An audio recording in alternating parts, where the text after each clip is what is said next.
Hello everyone, welcome to T1 academy. I am Sudhir Kumar. Weekly current అఫైర్స్లో భాగంగా మనం ఈరోజు 24th అక్టోబర్ నుంచి 31st అక్టోబర్ మధ్యలో ఉన్నటువంటి వేరియస్ కరెంట్ అఫైర్స్ ఏవైతే న్యూస్లో ఉన్నాయో వాటిని ఇన్ డీటెయిల్గా చూద్దాము. సో ముందుగా చూసుకున్నట్లయితే ఫస్ట్ కరెంట్ అఫైర్ వచ్చేసి India's first glass suspension bridge అండి. సో ఇది ఉత్తరాఖండ్లోని రిషికేష్లో ఇనాగ్రేట్ చేయడం జరిగింది. గంగా రివర్ పైన ఈ బ్రిడ్జ్ని కన్స్ట్రక్షన్ చేశారు. ఓకే, ఈ బ్రిడ్జికి వచ్చేసి నేమ్ ఏమని పెట్టారు అంటే పేరు వచ్చేసి బజరంగ్ సేతుగా నిర్ణయించడం జరిగిందనమాట. ఓకే, ఈ బ్రిడ్జ్కి సంబంధించినటువంటి ఇంపార్టెంట్ డీటెయిల్స్ చూద్దాము. Okay, India's first glass suspension బ్రిడ్జ్గా ఇది రికార్డ్ బ్రేక్ చేయడం జరిగింది. ఓకే, నెక్స్ట్ వచ్చేసి లక్ష్మణ్ జూలా. ఈ బ్రిడ్జికి ముందు కన్స్ట్రక్షన్ చేసే ముందు ఈ గంగా రివర్ పైన ఈ ప్లేస్లో లక్ష్మణ్ జూలా అనే బ్రిడ్జ్ని కన్స్ట్రక్షన్ చేశారు. ఎప్పుడు 1929లో. అయితే 2019లో వేరియస్ కారణాల వల్ల అంటే ఆ సర్వీస్ ఏదైతే ఉందో దాని సర్వీస్ అనేది అయిపోయింది. అందుకని చెప్పేసి దాన్ని డిస్మాంటిల్ చేసి దాని ప్లేస్లో మనకి బజరంగ్ సేతును నిర్మించడం జరిగింది. అయితే ఈ బజరంగ్ సేతు ఏదైతే bridge glass suspension glass bridge ఏదైతే ఉందో ఇది 2 పార్ట్స్గా నిర్మించడం జరిగింది. ఒకటి స్టీల్ డెక్, అంటే మామూలుగా 2 వీలర్స్ ఇలాంటివి పాస్ అవ్వడానికి అని చెప్పేసి దాని పక్కనే సైమల్టేనియస్గా ఈ గ్లాస్ బ్రిడ్జ్ని సస్పెన్షన్ ఓరియంట్లో నిర్మించడం జరిగిందనమాట. అయితే ఈ బ్రిడ్జ్ యొక్క పూర్తి లెంత్ వచ్చేసి 132 మీటర్లు, విడ్త్ వచ్చేసి 8 మీటర్స్, కాస్ట్ వచ్చేసి 60 crores అనేది కాస్ట్. ఓకే, నెక్స్ట్ వచ్చేసి 5 మీటర్స్ స్టీల్ డెక్ అనేది 2 వీలర్స్ కోసం పాసింగ్ కోసం అని చెప్పేసి 5 మీటర్స్ స్టీల్ డెక్ అనేది ఉపయోగించారు. అది నార్మల్ బ్రిడ్జ్ లాగా. అదేవిధంగా దాని పక్కనే సైమల్టేనియస్గా మనకి ఈ గ్లాస్ బ్రిడ్జ్ని కన్స్ట్రక్షన్ చేయడం జరిగింది. దీని యొక్క లెంత్ విడ్త్ వచ్చేసి 1.5 మీటర్స్గా ఉండడం జరిగింది. ఏది గ్లాస్ బ్రిడ్జ్కి సంబంధించి. అదేవిధంగా గ్లాసెస్ యొక్క థిక్నెస్ వచ్చేసి 66 mm ఉండడం జరిగింది. So this is all about India's first suspension glass bridge. Let's see another current affair. అయోధ్యలో దీపోత్సవం సందర్భంగా ఒక గిన్నిస్ వరల్డ్ రికార్డ్ అనేది బ్రేక్ చేయడం జరిగింది. దాదాపుగా 22 లక్షలకు పైగా దీపాలని ఒకేసారి వెలిగించి ఈ రికార్డ్ని బ్రేక్ చేశారు. అదేవిధంగా ఇంకొక రికార్డ్ ఏంటంటే 2000కు పైగా ఎవరైతే డివోటీస్ అండ్ ప్రీస్ట్లు ఈ మనకి దీపోత్సవం సంబంధించిన పర్ఫార్మెన్స్ అనేది చేయడం జరిగింది. అందుకు గాను Ayodhya sets Guinness record at Deepotsav 2025. దీనికి సంబంధించిన డీటెయిల్స్ కనుక చూసుకున్నట్లయితే Ayodhya illuminated the world with a world record breaking Deepotsav 2025. దీంట్లో భాగంగా ఎన్ని దీపాలను వెలిగించారు ఒకేసారి 26,12,215 దీపాలను ఒకేసారి వెలిగించడం జరిగింది. మరి ఏ రివర్ ఒడ్డున అంటే సరయూ, అయోధ్యలో ఉన్నటువంటి సరయూ రివర్ ఏదైతే ఉందో దాని ఒడ్డున మనకి ఈ దీపోత్సవం అనేది నిర్వహించారు. Okay, most oil lamps lit simultaneously. అదేవిధంగా ఇంకొక రికార్డ్ ఏంటంటే 2128 మంది ప్రీస్ట్లు అదేవిధంగా డివోటీస్ ఏం చేశారు అంటే మా సరయూ ఆరతి, అంటే బేసిక్గా ఈ సరయూ రివర్కి ఆరతి ఏదైతే ఇస్తారో ఆ ఆరతి పర్ఫార్మెన్స్ 2000 మందితో చేయడం జరిగింది. సో ఈ విధంగా 2 గిన్నిస్ వరల్డ్ రికార్డ్స్ అనేవి చేయడం జరిగిందనమాట. This is all about Ayodhya's Deepotsav world record. Okay, మనకు సూపర్లేటివ్ కరెంట్ అఫైర్స్లో ప్రధానంగా ఇవే అడుగుతారనమాట. ఫస్ట్ ఏంటి, లాస్ట్ ఏంటి, అండ్ అదేవిధంగా బిగ్గెస్ట్ ఏంటి, రికార్డ్స్ ఏంటి అని చెప్పేసి ఇవన్నీ సూపర్లేటివ్ కరెంట్ అఫైర్స్కి వస్తాయి. Current affairs examination point of వ్యూలో కరెంట్ అఫైర్స్ మోస్ట్లీ ఇక్కడ నుంచే ఎక్కువగా రావడం జరుగుతుంది. అంటే సబ్జెక్ట్ రిలేటెడ్ కరెంట్ అఫైర్స్ వస్తాయి. 50% ఆఫ్ ది కరెంట్ అఫైర్స్ ఇలాంటి వాటిలోకి వస్తాయి, superlative current affairs. Okay, next current affair కనుక చూసుకున్నట్లయితే చైనా ఏం చేసింది, వరల్డ్స్ ఫాస్టెస్ట్ బుల్లెట్ ట్రైన్ని అన్వీల్ చేయడం జరిగిందనమాట. దీని యొక్క వేగం గంటకి వచ్చేసి ఎంత, 403 km/h. గంటకి మనకి 403 కిలోమీటర్ల స్పీడ్తో వెళ్ళేటువంటి బుల్లెట్ ట్రైన్ని బిల్డ్ చేయడం జరిగింది.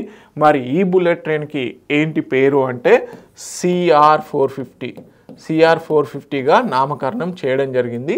దీన్ని చైనా వాళ్ళు బిల్డ్ చేయడం జరిగింది. సింపుల్గా ఇక్కడ నుంచి మనం క్వశ్చన్ ఏ విధంగా ఎక్స్పెక్ట్ చేయొచ్చు అంటే ఇటీవల కాలంలో ప్రపంచంలోనే అత్యంత వేగంగా వెళ్ళేటువంటి ట్రైన్ ఎవరు బిల్డ్ చేశారు, ఎవరు తయారు చేశారు అని అడిగితే అది చైనా. ఆ ట్రైన్కి సంబంధించి ఆ బుల్లెట్ ట్రైన్కి సంబంధించినటువంటి నేమ్ ఏంటంటే CR450.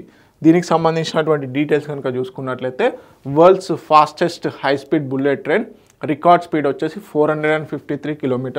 Small correction. Okay, this is 453 km/h. Okay, 453 km/h. Okay, ఎవరు నిర్మించారు? చైనా స్టేట్ రైల్వే గ్రూప్ వాళ్ళు ఈ ట్రైన్ని బిల్డ్ చేయడం జరిగింది. మరి ఈ ట్రైన్ యొక్క స్పెషాలిటీస్ అంటే అంతలా స్పీడ్ అందుకోవడం గల ఏవైతే ఈక్విప్మెంట్స్ ఉన్నాయో, టెక్నాలజీ ఏదైతే ఉందో వాటి గురించి చూద్దాం. 15 metres aerodynamic nose cone. 15 metres aerodynamics cone అంటే నోస్ కోన్ అంటే ఇక్కడ చూడండి, బుల్లెట్ ట్రైన్కి ఏదైతే ఈ నోస్ కోన్ ఉందో ఇది 15 మీటర్స్ డెక్ అనేది ఉండడం జరిగింది. అదొకటి దీని యొక్క స్పెషాలిటీ అనమాట. అదేవిధంగా light weight composite materials. Train స్పీడ్గా వెళ్ళాలంటే ఎక్కువ వెయిట్ ఉంటే వెళ్ళదండి. సో దానికి సంబంధించినటువంటి లైట్ వెయిట్ మెటీరియల్ని వాడడం జరిగింది. Advanced braking and traction system. అంత స్పీడ్గా వెళ్తున్నప్పుడు మరి బ్రేకింగ్ అండ్ ట్రాక్షన్ సిస్టమ్స్ ఉండాలి కదా, అడ్వాన్స్ లెవెల్లోనే వాటిని ఉపయోగించడం జరిగింది. ఎన్హాన్స్డ్ ప్యాసింజర్ కంఫర్ట్ని కూడా ఈ ట్రైన్ యొక్క స్పెషాలిటీస్ అన్నమాట. సో ఇటీవల కాలంలో ప్రపంచంలోనే అత్యంత వేగంగా వెళ్ళేటువంటి రైలును ఎవరు అభివృద్ధి చేశారు అంటే చైనా. అదేవిధంగా ఆ పేరు ఏంటి అంటే CR450. మరి మ్యాక్సిమం స్పీడ్ ఎంత అంటాయి అంటే 453 km/h. Okay, next current affair కనుక చూసుకున్నట్లయితే మనకి బ్లూ ఫ్లాగ్ సర్టిఫికేషన్ అని మనకి బీచెస్కు సంబంధించి సస్టైనబుల్ బీచెస్ని, క్లీనెస్ట్ బీచెస్ని, అదేవిధంగా ఎకో టూరిజం బీచెస్ తీసుకురావాలన్న ఉద్దేశంతోనే ఈ బ్లూ ఫ్లాగ్ సర్టిఫికేషన్తోని కొన్ని బీచెస్కి ఇవ్వడం జరుగుతుంది. దాంట్లో భాగంగా 5 ప్రధానమైనటువంటి బీచెస్, ఓన్లీ మహారాష్ట్రకు సంబంధించినటువంటి బీచెస్కి మాత్రమే బ్లూ ఫ్లాగ్ సర్టిఫికేషన్ అనేది రావడం జరిగింది. దీంతో ఇండియాలో మొత్తం ఎన్ని వచ్చాయి బ్లూ ఫ్లాగ్ సర్టిఫికేషన్ ఉన్నటువంటి అంటే 18. ఓకే, మొత్తం ఇప్పుడు ఇండియాలో ఎన్ని బ్లూ ఫ్లాగ్ సర్టిఫికేషన్ బీచెస్ ఉన్నాయి అంటే 18 ఉన్నాయి. మరి ఈ 5 కొత్తగా యాడ్ చేసినటువంటి బీచెస్ ఏంటంటే పర్నాకా బీచెస్, అదేవిధంగా నగోన్ బీచెస్, లడ్గర్ బీచ్, అదేవిధంగా గంగర్ బీచ్, నెక్స్ట్ వచ్చేసి శ్రీవర్ధన్ బీచ్. ఈ 5 బీచెస్ని కూడా మహారాష్ట్రలోనే ఉండడం జరిగింది. ఇప్పుడు ఈ 5 బీచెస్ కూడా మనకి బ్లూ ఫ్లాగ్ సర్టిఫికేషన్ అనేది రావడం జరిగింది. మరి బ్లూ ఫ్లాగ్ సర్టిఫికేషన్ ఎవరు ఇస్తారు అంటే ఫౌండేషన్ ఫర్ ఎన్విరాన్మెంటల్ ఎడ్యుకేషన్ అనే సంస్థ. Foundation for environmental education Denmark based సంస్థ ఇది బ్లూ ఫ్లాగ్ సర్టిఫికేషన్ అనేది ఇవ్వడం జరుగుతుంది. అయితే మొత్తం సస్టైనబుల్ బీచెస్కు సంబంధించి 33 కేటగిరీస్ ఉంటాయి.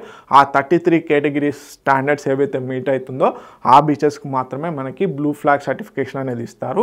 మన రిషికొండ, విశాఖపట్నంలో ఉన్నటువంటి రిషికొండ బీచ్ ఏదైతే ఉందో అది కూడా బ్లూ ఫ్లాగ్ సర్టిఫికేషన్ కింద ఉండడం జరిగింది. గతంలో తీసివేశారు, కానీ అంటే ఒకసారి బ్లూ ఫ్లాగ్ సర్టిఫికేషన్ ఇచ్చారు, కాకపోతే మళ్ళీ స్టాండర్డ్స్ మీట్ అవ్వట్లేదు అని చెప్పేసి టెంపరీ హాల్ట్ ఇచ్చారు. కాకపోతే ఇప్పుడు బ్లూ ఫ్లాగ్ సర్టిఫికేషన్ కింద మళ్ళీ రెనోవేషన్ చేయడం జరిగింది.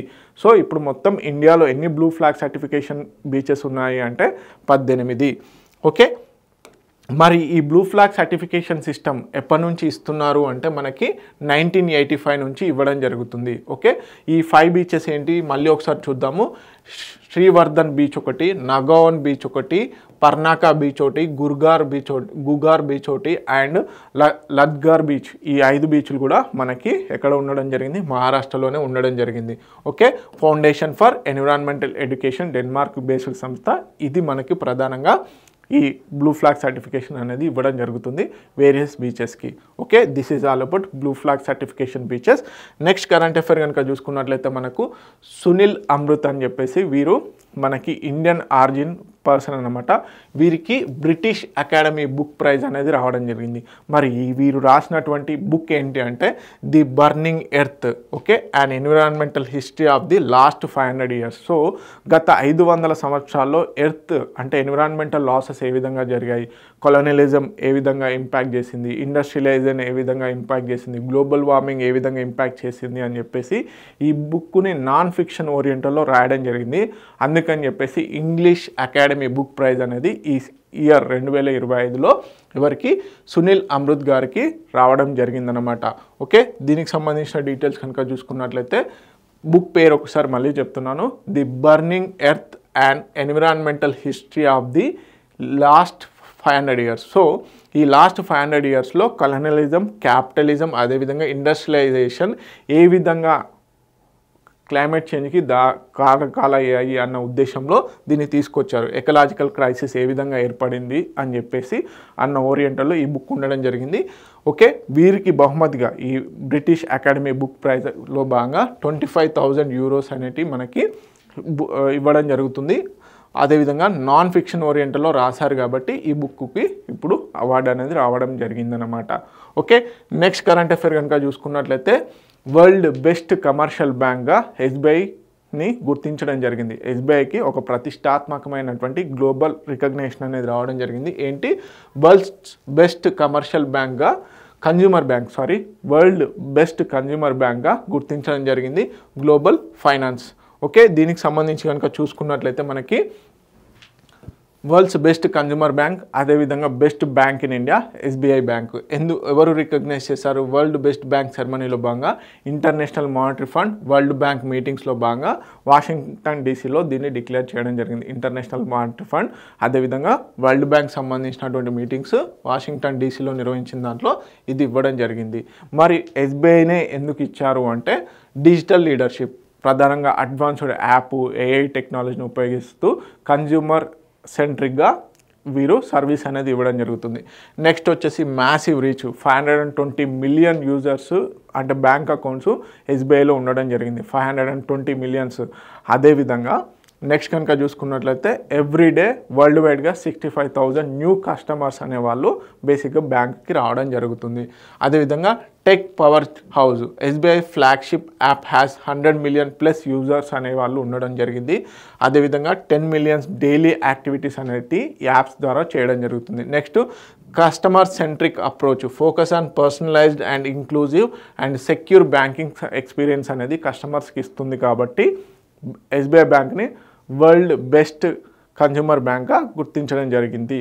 ఓకే, నెక్స్ట్ కనుక చూసుకున్నట్లయితే మనకి నెక్స్ట్ కరెంట్ అఫైర్ వచ్చేసి ఇండియా యొక్క గ్రోత్, జీడిపి గ్రోత్ అనేది international monetary fund world economic అవుట్లుక్లో భాగంగా ప్రొజెక్ట్ చేయడం జరిగింది. దీంట్లో 2026 గాను ఇండియా యొక్క అంటే 2025-26 యొక్క ఫైనాన్షియల్ ఇయర్ ఏదైతే ఉందో దాంట్లో ఇండియా గ్రోత్ రేట్ అనేది 6.6గా ఉండడం జరిగింది. ప్రపంచంలోనే ద మోస్ట్ అంటే అడ్వాన్స్డ్గా డెవలప్ అవుతున్నటువంటి కంట్రీగా గుర్తించడం జరిగిందన్నమాట జీడిపి గ్రోత్ పాయింట్ ఆఫ్ వ్యూలో. అదేవిధంగా మనకి ఆయా కంట్రీస్కి సంబంధించి గ్లోబల్ ఎకనామిక్ గ్రోత్ ఏ విధంగా ఉండనుంది అని చెప్పేసి international monetary fund world economic outlook October ఎడిషన్లో భాగంగా చెప్పడం జరిగిందనమాట. India's GDP is projected to grow 6.6% in 2025-26. అదేవిధంగా వరల్డ్ ఫాస్టెస్ట్ గ్రోయింగ్ మేజర్ ఎకానమీగా గుర్తించడం జరిగింది. ఓకే, దీంట్లో భాగంగా Q1 పర్ఫార్మెన్స్ వచ్చేసి అంటే క్వార్టర్లీ పర్ఫార్మెన్స్ ఎంత 7.8%గా ఉండడం జరిగింది. ఈవెన్ యుఎస్ ఏంటి మనకి టారిఫ్ ఇంపాక్ట్స్ అనేటివి చేసినప్పటికి కూడా మన యొక్క గ్రోత్ రేట్ అనేది 7.8%గా ఉంది అని చెప్పాడు. అదేవిధంగా వరల్డ్ వైడ్గా ఆయా మేజర్ ఎకనామీస్ కనుక చూసుకున్నట్లయితే చైనా వచ్చేసి 4.8%, ఇండియా 6.6%గా ఉండడం జరిగింది. నెక్స్ట్ అడ్వాన్స్డ్ ఎకనామిక్స్ యావరేజ్ వచ్చేసి 1.6%గా ఉంది. ఎమర్జింగ్ మార్కెట్స్ యావరేజ్ వచ్చేసి 4.2గా ఉండడం జరిగింది. Okay, this is all about international monetary fund growth projections to the Indian economy. Okay, GDP growth 2025-26 గాను ఎంతలా ఉంటుంది అంటే 6.6%గా ఉంటుంది అని చెప్పేసి చెప్పడం జరిగింది. నెక్స్ట్ కరెంట్ అఫైర్ కనుక చూసుకున్నట్లయితే global media and information literacy week 2025 అనేది కండక్ట్ చేయడం జరిగింది. ఏ పేరు మీదుగా? Minds over AI. Minds over AI అనే థీమ్తోని అంటే అనే నేమ్తోని global media and information literacy week అనేది కండక్ట్ చేశారు. సో దీనికి సంబంధించిన డీటెయిల్స్ కనుక చూసుకున్నట్లయితే ఈ థీమ్ ఏంటి? Minds over AI, MIL. Okay, minds innovation learning ఏదైతే ఉందో ఇన్ డిజిటల్ స్పేసెస్. సింపుల్గా minds over AI, MIL in digital spaces. Week ఎప్పటి నుంచి ఎప్పటికీ అంటే 24th అక్టోబర్ నుంచి 31st అక్టోబర్ 2025 మధ్యలో ఈ ఈవెంట్ని కండక్ట్ చేస్తున్నారు. వెన్యూ వచ్చేసి ఇక్కడ కొలంబియాలో కండక్ట్ చేస్తున్నారు. Global media and innovation literacy week 2025 అనేది 24th అక్టోబర్ నుంచి 31st అక్టోబర్ 2025 మధ్యలో నిర్వహించడం జరిగింది. ఎవరు నిర్వహిస్తున్నారు అంటే యునెస్కో వాళ్ళు నిర్వహించడం జరుగుతుంది. గుర్తుపెట్టుకోండి, యునెస్కో నిర్వహించడం జరుగుతుంది. అదేవిధంగా మేజర్గా ఎందుకు ఈ వీక్ అంటే ప్రధానంగా ethical and informed use of artificial intelligence usage ఈ రోజుల్లో చాలా పెరుగుతుంది. అయితే ఇన్ఫర్మేషన్ బేస్డ్గా ఉండాలి, అదేవిధంగా ఎథికల్ ఓరియంటెడ్లో ఆర్టిఫిషియల్ ఇంటెలిజెన్స్ యూసేజ్ అనేది ఉండాలి అన్న థీమ్తోనే దీన్ని కవర్ చేయడం జరిగింది. అదేవిధంగా థీమ్లో ప్రధానంగా మైండ్స్ ఓవర్ ఏఐ ఏం చెప్తుందంటే human ethics, judgement and critical thinking గురించి ఏఐని గైడ్ చేయాలి అన్న ఉద్దేశంలో ఈ వీక్ అనేది అవేర్నెస్ వీక్ని క్రియేట్ చేయడం జరిగింది. ఓకే, లిటరసీ వీక్ని. దీంట్లో కీ ఫోకస్ ఏరియాస్ అంటే స్ట్రెంథనింగ్ మీడియా లిటరసీ, అదేవిధంగా encouraging responsible information usage, plus promoting education, policy dialogue and collaboration among governments. Next bridging digital divides and data inequalities మధ్యలో ఏదైతే gaps ఉన్నాయో ఆ గ్యాప్స్ని బ్రిడ్జ్ చేయాలి అని చెప్పేసి కూడా ఈ వీక్లో ప్రధానంగా కీ డిస్కషన్స్లో ఉన్నటువంటి అన్నమాట. నెక్స్ట్ కరెంట్ అఫైర్ వచ్చేసి 2025 PN7 అనే ఆస్ట్రాయిడ్ ఏదైతే ఉందో దాన్ని టెంపరరీ మూన్ ఆఫ్ ది ఎర్త్గా గుర్తించడం జరిగింది. ఇప్పుడు మనకి ఏవైతే ఉపగ్రహాలు ఉంటాయో ఆ ఉపగ్రహాలు ఇప్పుడు భూమికి చంద్రుడు మాత్రమే ఏదైతే మూన్ ఉందో ఒకే ఒక మూన్ ఉంది. అయితే దీంట్లో భాగంగా ఇప్పుడు నాసా ఏం చేస్తుందంటే 2025 PN7ని ఎర్త్కి టెంపరరీ మూన్గా గుర్తించడం జరిగింది. మరి ఈ ఆస్ట్రాయిడ్ 2025 PN7ని ఎర్త్కి టెంపరరీ మూన్గా ఎందుకు గుర్తించారు ఏంటి అనే విషయాలు చూద్దాం.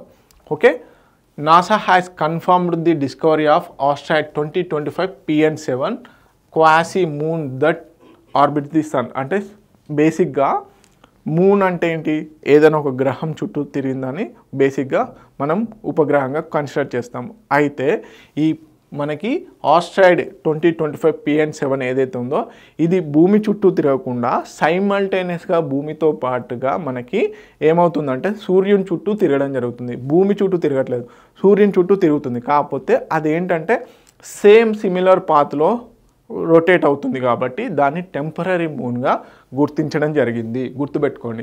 Okay, temporary second moon detected astronomers university of Hawaii.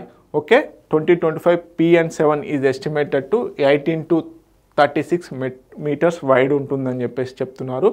మరి ఎందుకు యూనిక్ 2025 PN7ని ఎందుకు టెంపరరీ మూన్గా గుర్తించారు అంటే it doesn't orbit the earth directly, it orbits the sun while staying earth యొక్క విసినిటీ ఏదైతే ఉందో దాంతో స్టే అవుతుంది కాబట్టి దాన్ని ఇప్పుడు టెంపరరీ మూన్గా గుర్తించడం జరిగింది. సింపుల్గా ఇక్కడ నుంచి క్వశ్చన్ ఏ విధంగా వస్తుందంటే ఇటీవల కాలంలో భూమికి టెంపరరీ మూన్గా ఏ ఆస్ట్రాయిడ్ని గుర్తించారు అంటే 2025 PN7. ఓకే, మరి దీని యొక్క ఇంకా స్పెషాలిటీస్ కనుక చూసుకున్నట్లయితే described by NASA as a friendly runner keeping pace of the same track. Okay, likely accompanying Earth for nearly 60 years and may drift away by 2083. అంటే 2083లో బేసిక్గా ఈ ఏదైతే పాత్ ఉందో ఆ పాత్ నుంచి వెళ్ళే ఛాన్సెస్ ఉన్నాయని చెప్పేసి శాస్త్రవేత్తలు చెప్పడం జరుగుతుంది. అదేవిధంగా క్లోజెస్ట్ అప్రోచ్ కనుక చూసుకున్నట్లయితే 4 million kilometers అనేది క్లోజెస్ట్ అప్రోచ్.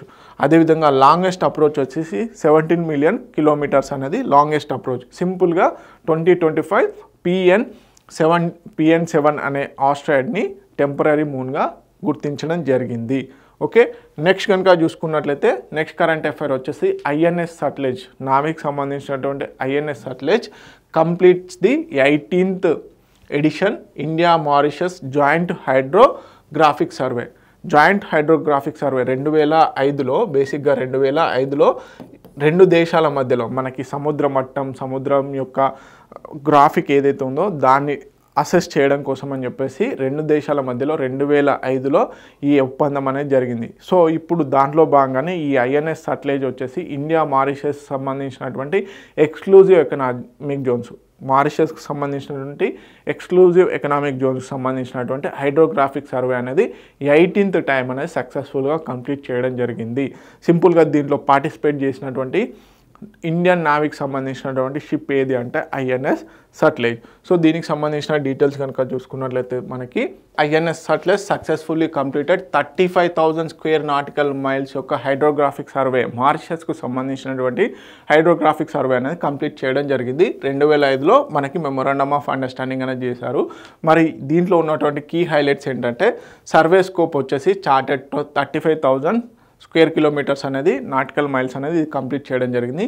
దీంట్లో యూజ్ చేసినటువంటి టెక్నాలజీ ఏంటి అంటే మల్టీబీమ్ ఎకో సౌండ్నెస్, అదేవిధంగా సౌండ్ స్కాన్ సోనార్ ఏవైతే ఉన్నాయో వీటిని బేసిక్గా యూజ్ చేయడం జరిగింది. Capacity building 6 Mauritian officials trained. దీంట్లో భాగంగా ఈ హైడ్రోగ్రాఫిక్ సర్వేకి సంబంధించి మారిషస్కి సంబంధించినటువంటి అఫీషియల్స్ ఎవరైతే ఉన్నారో 6 మెంబర్స్ని ట్రైన్ చేయడం జరిగింది. అదేవిధంగా maritime security, exclusive economic zone సర్వేలెన్స్కి అండ్ యాంటీ పైరసీ పెట్రోల్స్కి ఈ సర్వే డీటెయిల్స్ ఏవైతే ఉన్నాయో, హైడ్రోగ్రాఫిక్ సర్వే డీటెయిల్స్ ఏవైతే ఉన్నాయో అవి ఎంతగానో ఉపయోగపడతాయి. అదేవిధంగా హ్యాండ్ ఓవర్ సెరమనీ అనేది కామన్గా ఏదైతే సర్వే చేసినటువంటి మొత్తం డాక్యుమెంట్ ఉంటుందో దాన్ని హ్యాండ్ ఓవర్ చేయడం జరిగింది. Okay, this is all about INS Sutlej hydrographic survey. ఎన్నో ఎడిషన్ 18th టైం చేయడం జరిగింది. ఎప్పుడు మెమొరాండమ్ ఆఫ్ అండర్స్టాండింగ్ చేసుకున్నారు అంటే 2005లో. ఓకే, నెక్స్ట్ కరెంట్ అఫైర్ కనుక చూసుకున్నట్లయితే Tuvalu becomes the 19th member of IUCN, international union for conservation nature organisation ఏదైతే ఉందో దానికి సంబంధించి 90వ దేశంగా తువాలు జాయిన్ అవ్వడం జరిగింది. Okay, the most climate vulnerable నేషన్గా ఇదొక పసిఫిక్ మహాసముద్రంలో స్మాల్ ఐలాండ్ అండి. సో మనకి క్లైమేట్ చేంజ్ వల్ల, గ్లోబల్ వార్మింగ్ వల్ల ఏదైతే మనకి సముద్ర నీటి మట్టం పెరుగుతుందో దానివల్ల ఈ తువాలు ఐలాండ్ అనేది అతి త్వరలో వ్యానిష్ కానుంది. సో అలాంటి సందర్భంలో టెక్నికల్ అప్రోచ్ కోసం అని చెప్పేసి ఇప్పుడు IUCNలో మెంబర్గా జాయిన్ అవ్వడం జరిగింది. సింపుల్గా ఇక్కడ నుంచి క్వశ్చన్ ఏ విధంగా వస్తుంది అంటే Tuvalu recently become the state member of the international union for conservation nature. ఎన్నో నేషన్ అంటే 90వ దేశంగా జాయిన్ అవ్వడం జరిగింది. మనందరికీ తెలుసు IUCN ఏం చేస్తుంది అనేది ప్రధానంగా క్లైమేట్ చేంజ్కి సంబంధించి, అదేవిధంగా క్రిటికల్లీ ఎండేంజర్డ్ స్పీసీస్ కానీ nearly threatened red data book ఏదైతే ఉందో దాన్ని రిలీజ్ చేయడం జరుగుతుంది. Okay, Tuvalu one of the world's smallest and most climate vulnerable nation officially joined international union for conservation nature as a 90th state member. Okay, ఇది వచ్చేసి Pacific ఓషన్లో ఉండడం జరుగుతుంది. Exclusive economic zone వచ్చేసి 9 lakh స్క్వేర్ కిలోమీటర్స్ అనేది దీని యొక్క సొంతం. అయితే రిచ్ మినరల్స్ని కలిగి ఉంటుంది. అయితే ఇప్పుడు ఆ కంట్రీ తనను తాను కాపాడుకోవాలి కాబట్టి టెక్నికల్ సపోర్ట్ కోసం అని చెప్పేసి IUCNలో జాయిన్ అవ్వడం జరిగింది. Okay, provide access to global expertise and technical guidance, international advocacy ఏదైతే ఉందో దాని ఓరియంటల్లో ఇప్పుడు IUCN అనేది తువాలు కంట్రీకి కాంట్రిబ్యూషన్ చేయడం జరుగుతుంది, సపోర్ట్ చేయడం జరుగుతుంది. నెక్స్ట్ కనుక చూసుకున్నట్లయితే రాష్ట్రీయ విజ్ఞాన్ పురస్కార్ 2025. సో రాష్ట్రీయ విజ్ఞాన్ పురస్కార్ ఏదైతే ఉందో ఫిజిక్స్లో కానీ అంటే various innovation, science and technology related, chemistry, biology వీటిలలో ఎనలేని సేవలు చేసినటువంటి వాళ్ళకి రాష్ట్రీయ విజ్ఞాన్ పురస్కార్ అనేది రాష్ట్రపతి చేతుల మీదుగా ఇవ్వడం జరుగుతుంది. దీనికి సంబంధించి 4 కేటగిరీస్ ఆఫ్ రాష్ట్రీయ విజ్ఞాన్ పురస్కారాలు అనేటివి ఉండడం జరిగింది. దీంట్లో విజ్ఞాన్ రత్న, అదేవిధంగా విజ్ఞాన్ శ్రీ, అదేవిధంగా విజ్ఞాన్ యువ స్వరూప్ భటాగర్ ఏదైతే ఉందో దానికి సంబంధించిన అవార్డ్స్ అనేటివి ఉండడం జరిగింది. సో ఈ ఇయర్ 2025లో ఎవరెవరికి ఏ అవార్డ్స్ వచ్చాయనేది డీటెయిల్గా చూద్దాము. ఓకే, ప్రధానంగా చూసుకున్నట్లయితే గవర్నమెంట్ ఆఫ్ ఇండియా అనౌన్స్ చేయడం జరుగుతుంది. మరి ఎవరికి అనౌన్స్ చేస్తుంది అంటే 13 disciplines including physics, agriculture, space, environmental సైన్స్లో ఎవరైతే science and technology and innovation ఓరియంటల్లో వర్క్ చేస్తారో వారి సేవలను గుర్తిస్తూ ఈ మనకి రాష్ట్రీయ విజ్ఞాన్ పురస్కారాలు అనేటివి ఇవ్వడం జరుగుతుంది. దీంట్లో భాగంగా విజ్ఞాన్ రత్న ఇది లైఫ్ టైమ్ అచీవ్మెంట్ అవార్డు అని, అదే Vigyan Shri exceptional individual contributions ఎవరైతే చేస్తారో వారికి ఇవ్వడం జరుగుతుంది. అదేవిధంగా విజ్ఞాన్ యువ శాంతి స్వరూప్ భట్నాకర్ ఏదైతే ఉందో అది వచ్చేసి ఎమర్జింగ్ సైంటిస్టులు 45 years లోపు ఉన్నటువంటి యంగ్ సైంటిస్టులు ఎవరైతే ఉంటారో వారికి ఇవ్వడం జరుగుతుంది. నెక్స్ట్ వచ్చేసి Vigyan team award collaborative scientific excellence ఏదైతే ఉందో వారికి ఇవ్వడం జరుగుతుంది. ఓకే, 2025లో ఓరోరికి ఏ అవార్డ్స్ అనేది వచ్చాయని చూద్దాం. విజ్ఞాన్ రత్న ఏది మనకి లైఫ్ టైమ్ అచీవ్మెంట్ అవార్డుగా పేర్కొన్నటువంటి విజ్ఞాన్ రత్న అవార్డు వచ్చేసి ప్రొఫెసర్ జయంత్ విష్ణు నాయకర్ గారికి ఇవ్వడం జరిగింది. ప్రొఫెసర్ జయంత్ విష్ణు నార్లికర్. ఓకే, వీరు ప్రధానంగా చనిపోవడం జరిగింది. అయితే పోస్టమస్ తర్వాత ఇవ్వడం జరిగింది. వీరు మృతి చెందిన తర్వాత ఈ పురస్కారం అనేది ఇచ్చారు. ఓకే, వీరు వచ్చేసి మనకి ఫిజిక్స్లో నిష్ణాతులు అన్నమాట. ఓకే, ఫిజిక్స్ విభాగం. నెక్స్ట్ కనుక చూసుకున్నట్లయితే మనకు విజ్ఞాన్ శ్రీ అవార్డ్స్ ఎవరికి వచ్చాయి. ఇవి ఇండివిజువల్ కాంట్రిబ్యూషన్స్. వీరిలో డాక్టర్ జ్ఞానేంద్ర ప్రతాప్ సింగ్ వచ్చేసి అగ్రికల్చర్కి సంబంధించిన వారు, డాక్టర్ యూసుఫ్ మహమ్మద్ షేక్ వచ్చేసి అటామిక్ ఎనర్జీ, డాక్టర్ తారాంగ్ వచ్చేసి biological sciences, professor Pradeep Thalappil వచ్చేసి chemistry, professor Aniruddha B Pandit emerging engineering sciences, అదేవిధంగా డాక్టర్ ఎస్ వెంకట మోహన్ వచ్చేసి environmental sciences, professor Mohan MJ వచ్చేసి మ్యాథమెటిక్స్ అండ్ కంప్యూటర్ సైన్స్ విభాగం, శ్రీ జయన్ ఎన్ వచ్చేసి స్పేస్ సైన్స్ అండ్ టెక్నాలజీ విభాగంలో వీరికి రావడం జరిగింది. అదేవిధంగా విజ్ఞాన్ యువ పురస్కారం ఏదైతే ఉందో దానికి సంబంధించి 14 రైజింగ్ సైంటిస్ట్కి ఇవ్వడం జరిగింది. 14 మందికి ఇచ్చారు. అదేవిధంగా విజ్ఞాన్ టీమ్ అవార్డు వచ్చేసి CSIR అరోమా మిషన్ టీమ్ ఏదైతే ఉందో వారికి ఈ విజ్ఞాన్ టీమ్ అవార్డు అనేది ఇవ్వడం జరిగింది. ఓకే, నెక్స్ట్ కనుక చూసుకున్నట్లయితే మనకు విజిలెన్స్ అవేర్నెస్ వీక్ 2025 అనేది కండక్ట్ చేయడం జరిగింది. మరి ఈ విజిలెన్స్ అవేర్నెస్ వీక్ ఏది వచ్చేసి థీమ్ వచ్చేసి విజిలెన్స్ అవర్ షేర్డ్ రెస్పాన్సిబిలిటీ అనే థీమ్తోని ఈ అవేర్నెస్ వీక్ని చేయడం జరిగింది. మరి ఏ డేట్ నుంచి ఏ డేట్ మధ్యలో అంటే 27th అక్టోబర్ నుంచి 2nd నవంబర్ మధ్యలో, 27th అక్టోబర్ 2025 నుంచి 2nd నవంబర్ 2025 మధ్యలో విజిలెన్స్ అవేర్నెస్ వీక్ని కండక్ట్ చేయడం జరుగుతుంది. థీమ్ వచ్చేసి ప్రధానంగా గుర్తుపెట్టుకోండి, విజిలెన్స్ అవర్ షేర్డ్ రెస్పాన్సిబిలిటీ అనేది థీమ్ అన్నమాట. నెక్స్ట్ కనుక చూసుకున్నట్లయితే డీటెయిల్గా చూసుకున్నట్లయితే మనకి ఎథిక్స్, ట్రాన్స్పరెన్సీ అండ్ అకౌంటబిలిటీని పెంచడం కోసం అని చెప్పేసి ఈ విజిలెన్స్ అవేర్నెస్ వీక్ అనేది చేయడం జరుగుతుంది. దీంట్లో భాగంగా మనకి నేషనల్ యూనిటీ డే ప్రధానంగా సర్దార్ వల్లభాయ్ పటేల్ యొక్క బర్త్ యానివర్సరీని పురస్కరించుకొని ఇది కోయిన్సిడెంట్గా అవుతుందన్నమాట. అదేవిధంగా మనకి కీ ఆబ్జెక్టివ్స్ ఏంటి, ethical governance and zero tolerance for corruption, next collective responsibility involving government officials, cooperatives, corporations, అదేవిధంగా ఎంప్లాయీస్, యూత్, సిటిజన్స్ని ఎంకరేజ్ చేస్తూ విజిలెన్స్ పైన అంటే ఎస్పెషల్గా కరప్షన్ని తగ్గించాలి అన్న ఉద్దేశంతో ఈ విజిలెన్స్ అవేర్నెస్ వీక్ని కండక్ట్ చేయడం జరుగుతుంది.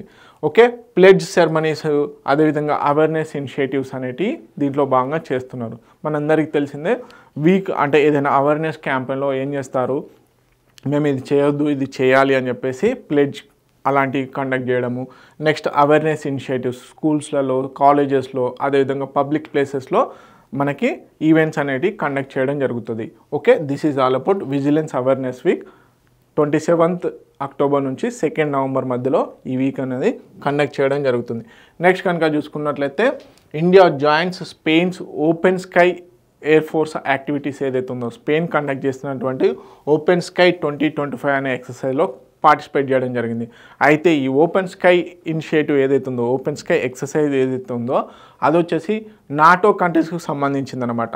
సో ఇక్కడ ఇండియా బ్రేకింగ్ ఏంటంటే ప్రధానంగా first time non NATO member మనకి నార్త్ అట్లాంటిక్ ట్రీటీ ఆర్గనైజేషన్ ఏదైతే ఉందో దాంట్లో భాగంగా నాటో కలెక్టివ్ గ్రూప్ కంట్రీస్ ఉంటాయి కదా, సో ఆ కలెక్టివ్ గ్రూప్స్ కంట్రీస్ మాత్రమే ఈ ఓపెన్ స్కై ఎక్సర్సైజ్లో పార్టిసిపేట్ చేయాలి. కానీ first time in the history India వచ్చేసి నాన్ నాటో మెంబర్గా పార్టిసిపేట్ చేయడం జరిగింది. సో దీనికి సంబంధించిన డీటెయిల్స్ చూద్దాము. సో ఇక్కడ ఏంటి, ఎవరు కండక్ట్ చేశారు అంటే స్పెయిన్ కండక్ట్ చేసింది. మరి ఓపెన్ స్కై 2025 దేనికి సంబంధించింది అంటే మనకి నాటో కంట్రీస్కి మాత్రమే సంబంధించింది. కాకపోతే first non NATO nation to participate. Details కనుక చూసుకున్నట్లయితే ఎక్కడ జరిగింది, స్పానిష్ ఎయిర్ ఫోర్స్ వాళ్ళు కండక్ట్ చేశారు. Okay, Gando air base okay Canary ఐలాండ్స్లో అక్టోబర్ 20 నుంచి 31 మధ్యలో ఈ ఓపెన్ స్కై ఈవెంట్ అనేది జరిగింది. So become the first non NATO కంట్రీగా ఇండియా రికార్డ్ బ్రేక్ చేసిందనమాట. ఓకే, ఓపెన్ స్కై ఈవెంట్ వచ్చేసి యాన్యువల్ ఈవెంట్, నాటో మెంబర్స్ మాత్రమే చేయాలి. కాకపోతే ఇండియా ఫస్ట్ టైం పార్టిసిపేట్ చేసింది. Joint mission and interoperability, next వచ్చేసి రియల్ టైమ్ కాంబాట్ సిచ్యువేషన్స్ మధ్యలో ఈ ఎక్సర్సైజ్ అనేది కండక్ట్ చేస్తారు. Okay, traditionally restricted to NATO members, కాకపోతే ఏంది ఇండియా పార్టిసిపేట్ చేసింది. This is the most important point, ఖచ్చితంగా 100% అడుగుతారు. ఓకే, ఇండియాస్ కీ ఆబ్జెక్టివ్స్ ఏంటి, ఆపరేషనల్ రెడీనెస్, అదేవిధంగా డిఫెన్స్ డిప్లొమసీకి ఇది ఎంతగానో ఉపయోగపడుతుంది. అంటే ఇండియా యొక్క డిఫెన్స్ పాయింట్ ఆఫ్ వ్యూలో ఇండియా ఎంత అడ్వాన్స్కి వెళ్తుంది డిఫెన్స్ డిప్లొమసీ పాయింట్ ఆఫ్ వ్యూలో అని చెప్పేసి ఈ ఎక్సర్సైజ్లో పార్టిసిపేట్ చేయడం వల్ల అర్థమవుతుందన్నమాట. ఓకే, సింపుల్గా ఓపెన్ స్కై ఎక్సర్సైజ్ ఎవరు నిర్వహిస్తారు అంటే నాటో కంట్రీస్ మాత్రమే నిర్వహిస్తాయి, నాటో కంట్రీస్ మాత్రమే పార్టిసిపేట్ చేస్తాయి. కాకపోతే for the first time in the history India participated in this exercise. Okay, next current affair కనుక చూసుకున్నట్లయితే యునైటెడ్ నేషన్స్ డే మనకి 1945లో అక్టోబర్ 24 రోజున యునైటెడ్ నేషన్స్ అఫీషియల్గా యునైటెడ్ చార్టర్ని అడాప్ట్ చేసుకోవడం జరిగింది. దాని ద్వారా యునైటెడ్ నేషన్స్ ఫార్మేషన్ డేని ప్రతి ఇయర్ కూడా అక్టోబర్ 24న సెలబ్రేట్ చేయడం జరుగుతుందన్నమాట. సో దీనికి సంబంధించిన డీటెయిల్స్ కనుక చూసుకున్నట్లయితే మనకి 1945 అక్టోబర్ 24న యునైటెడ్ నేషన్ చార్టర్ని శాన్ ఫ్రాన్సిస్కోలో 50 దేశాలు బేసిక్గా వరల్డ్ వార్ II తర్వాత మనకి పీస్ అండ్ స్టెబిలిటీని తీసుకురావాలన్న ఉద్దేశంతోనే ఐక్యరాజ్య సమితిని ఏర్పాటు చేయడం జరిగింది. దాంట్లో భాగంగానే ఎవ్రీ ఇయర్ కూడా యునైటెడ్ నేషన్స్ ఫార్మేషన్ డేని సెలబ్రేట్ చేస్తారు. దాన్ని యునైటెడ్ నేషన్స్ డేగా కూడా డిక్లేర్ చేయడం జరిగింది. Okay, united nations and reaffirming its mission global peace, equality and sustainable development. Okay, 50 nations San Francisco కాన్ఫరెన్స్లో సైన్ చేయడం జరిగింది. దాంతో యునైటెడ్ నేషన్స్ అనేది అఫీషియల్గా ఫామ్ అవ్వడం జరిగింది. ఏ రోజున 1945 అక్టోబర్ 24. ఓకే, నెక్స్ట్ వచ్చేసి సిగ్నిఫికెన్స్ అండ్ ఆబ్జెక్టివ్స్ కనుక చూసుకున్నట్లయితే ఇంటర్నేషనల్ పీస్ అండ్ సెక్యూరిటీని ప్రమోట్ చేయడం జరుగుతుంది. పావర్టీని ఎరాడికేషన్ చేయడం కోసం ఎంతగానో దోహదపడుతుంది. దీని యొక్క ప్రిన్సిపల్ ఆర్గన్స్ కూడా మనకి న్యూస్లో ఉంటాయి. అదేవిధంగా ensure equality and human rights కోసం అని చెప్పేసి పడుతూ ఉంటుంది. నెక్స్ట్ ఎన్విరాన్మెంటల్ ప్రొటెక్షన్ కూడా లైక్ IUCN వీటానికి సంబంధించి కూడా ఇదే చూసుకోవడం జరుగుతుంది అన్నమాట. సో స్పెషలైజ్డ్ ఆర్గనైజేషన్స్ ఉంటాయి. ఓకే, దానికి సంబంధించి కూడా ఒక పూర్తి వీడియో త్వరలో చేయనున్నాము. Okay, this is all about united nations day. Next కనుక చూసుకున్నట్లయితే Indian army observe 79th infantry day. మనకి 1947లో ఏమవుతుందంటే ఇండో పాక్ మధ్యలో ఫస్ట్ వార్ అనేది జరుగుతుంది. సో ఇన్స్ట్రుమెంట్ ఆఫ్ యాక్సెషన్ మనకి జమ్మూ కాశ్మీర్లో ఉన్నటువంటి రాజు ఎవరైతే ఉంటారో వారు ఇన్స్ట్రుమెంట్ ఆఫ్ యాక్సెషన్ ద్వారా సైన్ చేయడం జరుగుతుంది. అయితే దాన్ని జీర్ణించుకోలేక మనకి ఏం చేస్తారు, ఇండో పాక్ వార్ అనేది స్టార్ట్ అవుతుంది అన్నమాట. పాకిస్తాన్ అటాక్ చేయడం స్టార్ట్ చేస్తుంది. సో అప్పటి నుంచి అప్పుడు మన ఎవరైతే సైనికులు ఉంటారో వారు విరోచితంగా పోరాడి ఇండో పాక్ వార్లో విజయం సాధించడం జరుగుతుంది. సో వారి యొక్క సేవలను గుర్తించుకుంటూ వారిని స్మరించుకుంటూ ఈ ఇన్ఫాంట్రీ డే అనేది ప్రతి ఇయర్ కూడా కండక్ట్ చేస్తారు అక్టోబర్ 27న. Okay, so Indian army observe the 79th infantry day. దీనికి సంబంధించిన డీటెయిల్స్ కనుక చూసుకున్నట్లయితే మనకి మహారాజా హరిసింగ్ ఎవరైతే ఉంటారో మహారాజా హరిసింగ్ 26th అక్టోబర్ 1947లో మనకి ఇన్స్ట్రుమెంట్ ఆఫ్ యాక్సెషన్ ద్వారా జమ్మూ కాశ్మీర్ని ఇండియాలో జాయిన్ చేయడం జరుగుతుంది. అయితే దీన్ని జీర్ణించుకోలేక పాకిస్తాన్ అటాక్ చేస్తూ ఉంటుంది. అప్పటికే పాకిస్తాన్ జమ్మూ కాశ్మీర్ని ఆక్యుపై చేసుకోవడానికి చూస్తూ ఉంటుంది. అయితే అప్పటికి మనకి మహారాజా హరిసింగ్ గారు జమ్మూ కాశ్మీర్ యొక్క కింగ్గా ఉండడం జరుగుతుంది. వారు ఇన్స్ట్రుమెంట్ ఆఫ్ యాక్సెషన్ ద్వారా ఇండియాలో జాయిన్ అయిన తర్వాత అక్టోబర్ 27న సిక్ రెజిమెంట్ వాళ్ళు పాకిస్తాన్ మీద దాడి చేయడం స్టార్ట్ చేస్తారన్నమాట. సో విరోచితంగా పోరాడి శ్రీనగర్ బేస్ను వీటన్నిటిని కూడా ప్రొటెక్ట్ చేయడం జరుగుతుంది, ఎయిర్ బేస్ని. అందుకని చెప్పేసి వారి యొక్క సేవల్ని గుర్తించుకుంటూ మనము ఎవ్రీ ఇయర్ కూడా ఇన్ఫాంట్రీ డేని అక్టోబర్ 27న సెలబ్రేట్ చేస్తారు. మరి అక్టోబర్ 26th 1947లో ఇన్స్ట్రుమెంట్ ఆఫ్ యాక్సెషన్ ద్వారా మహారాజా హరిసింగ్ గారు ఇండియాలో జాయిన్ అవ్వడం జరుగుతుంది. Okay, so first Indo Pak conflict 1947 అనేది అప్పుడే స్టార్ట్ అవుతుంది అనమాట. ఓకే, సిగ్నిఫికెన్స్ ఇన్ఫాంట్రీ డే ఏంటి, pays tribute to the sacrifice and service, అదేవిధంగా spearhead of the army అనమాట.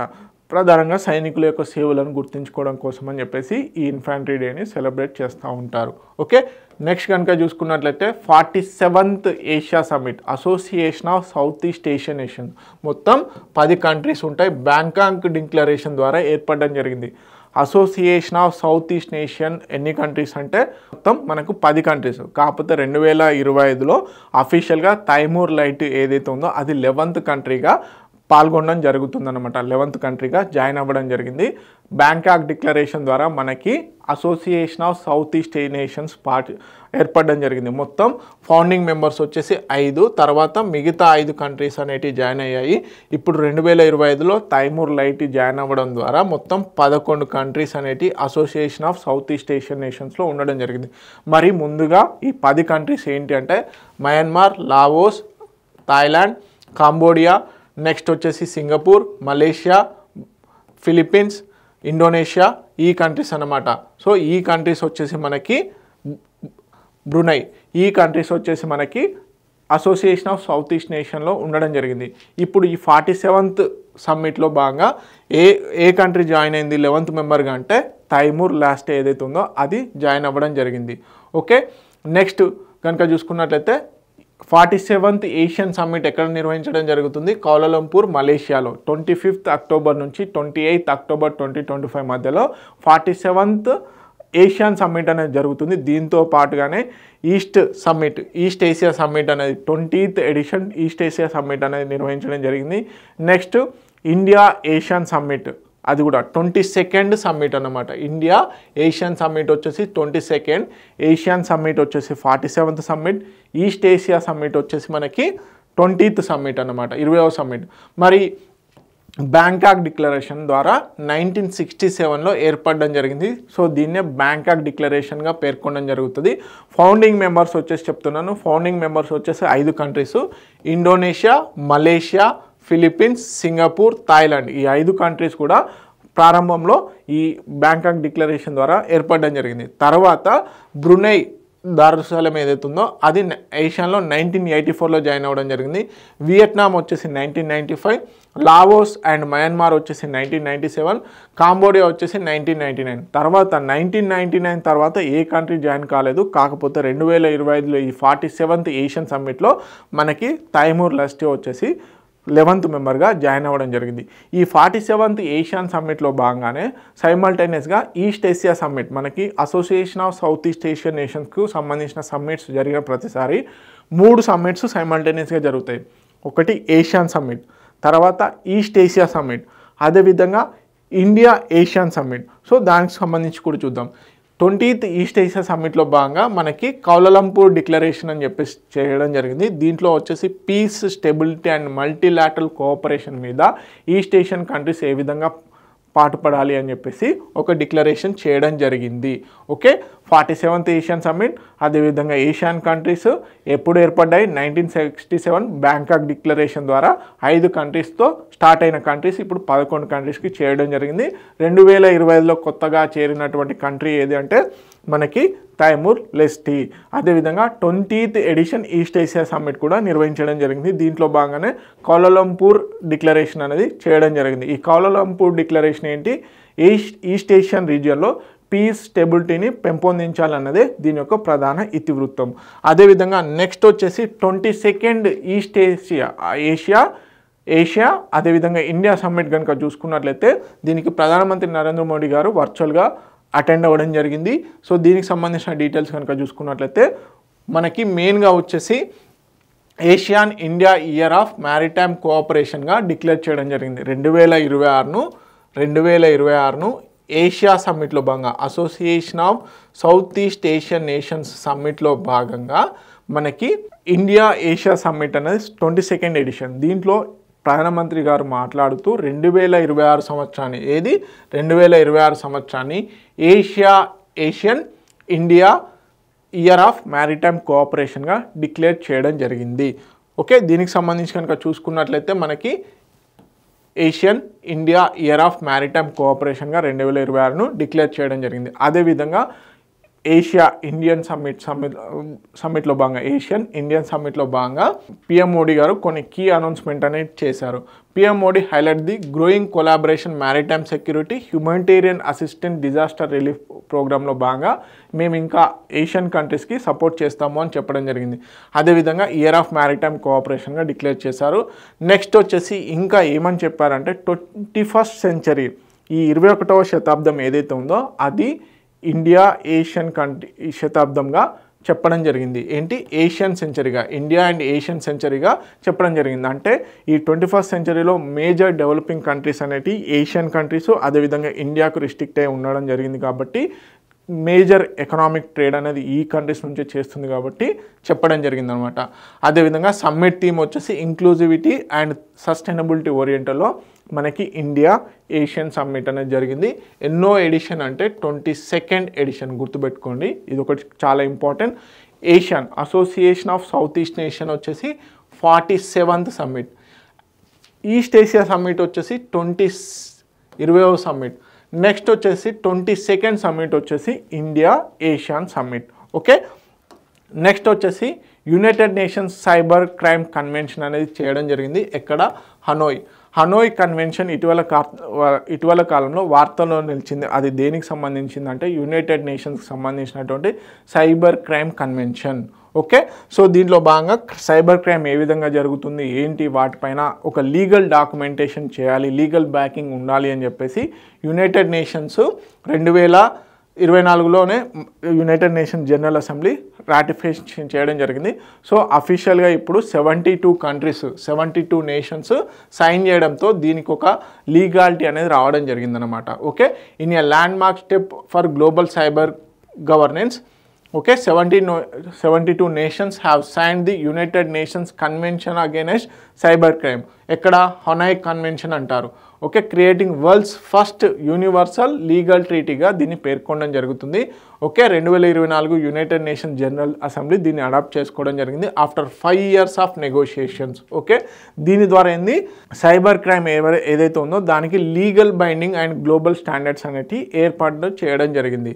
దీంట్లో ప్రధానంగా చూసుకున్నట్లయితే కీ ఆబ్జెక్టివ్స్ ఏంటి? Define harmonise cyber laws various దేశాలకు సంబంధించినటువంటి సైబర్ లాస్ని ఒక స్టాండర్డైజ్ ఓరియంట్లో తీసుకురావడం, cross border law and enforcement కొలాబరేషన్లో భాగంగా ఇది ఎంతగానో ఉపయోగపడుతుంది.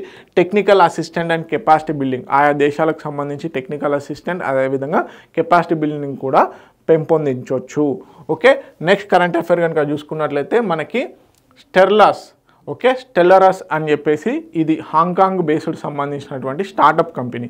ఇది ఏం చేయబోతుందంటే వరల్డ్లోనే first 3D wind data satellite నెట్వర్క్ని ఏర్పాటు చేయబోతుంది. మరి ఈ కాన్స్టిలేషన్ అంటే ఈ నెట్వర్క్ పేరేం పెట్టారు అంటే ఫెలియన్ అనేది చైనీస్ భాషలో గాలి దేవుడు, వాయుదేవుడు అని అర్థం అన్నమాట. ఫెలియన్ అంటే చైనీస్ భాషలో వాయుదేవుడు అని అర్థము. సో దీనికి ఇప్పుడు హాంకాంగ్ బేస్డ్ స్టెల్లరస్ అనే స్టార్టప్ కంపెనీ వరల్డ్లో కాన్స్టలేషన్ అంటే గ్రూప్ ఆఫ్ శాటిలైట్స్తోని 3D విండ్ డాటాని కలెక్ట్ చేయబోతుంది అనమాట. First 3D wind data satellite నెట్వర్క్ని నిర్మించబోతుంది. దీంట్లో భాగంగా మొత్తం ఎన్ని శాటిలైట్స్ అంటే 6 శాటిలైట్స్ని లాంచ్ చేయబోతున్నాను అనమాట. ఓకే, ఇటీవల కాలంలో వార్తల్లో నిలిచినటువంటి స్టెల్లరస్ టెక్నాలజీ ఏ దేశానికి సంబంధించిన స్టార్టప్ అని అడగచ్చు. అది హాంకాంగ్ బేస్లో. ఇది ఏం చేయబోతుంది అంటే ప్రపంచంలోనే 3D విండ్ డాటాని కలెక్ట్ చేయడం కోసం అని చెప్పేసి ఒక గ్రూప్ ఆఫ్ శాటిలైట్స్ని మనకి స్పేస్లోకి పంపించనుంది. దానికి ఏమని పేరు పెట్టారు అంటే ఫెలియన్. సో ఇక్కడ ఈ విధంగా కూడా అడగచ్చు. ఫెలియన్ అనేది ఇటీవల కాలంలో వార్తల్లో నిలిచింది. అది దేనికి సంబంధించిందంటే 3D విండ్ డాటా అనాలిసిస్ కోసము మనకి స్టెర్లస్ అనే హాంకాంగ్ బేస్డ్ స్టార్టప్ కంపెనీ ఒక శాటిలైట్ కాన్స్టలేషన్ని బిల్డ్ చేయబోతుంది స్పేస్లో. దీంట్లో భాగంగానే 6 శాటిలైట్స్ని ఉపయోగించి 3D విండ్ మ్యాప్స్ని వరల్డ్ వైడ్గా డిజైన్ చేయనుంది.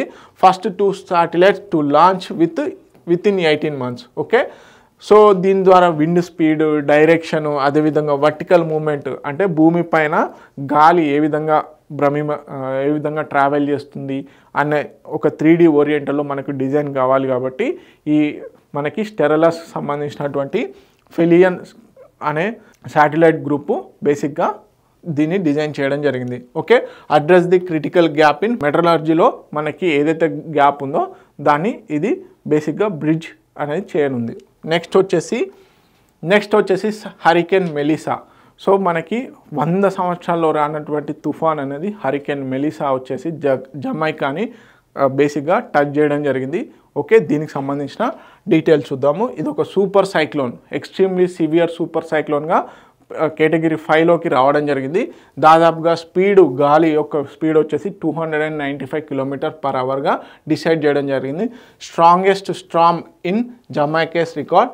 సో ఇది వచ్చేసి మనకి తీరాన్ని ఎక్కడ దాటిందంటే న్యూ హోప్ సెయింట్ ఎలిజబెత్ ప్యారిస్లో ఇది బేసిక్గా తీరాన్ని తాకడం జరిగింది. అయితే ఇది గత సంవత్సరంలో జమైకన్ హిస్టరీలో ఇలాంటి తుఫాన్ అనేది రాలేదు, ఇలాంటి హరికేన్ అనేది రాలేదట. ఓకే, సో నేమ్ వచ్చేసి హరికేన్ మెలిసా.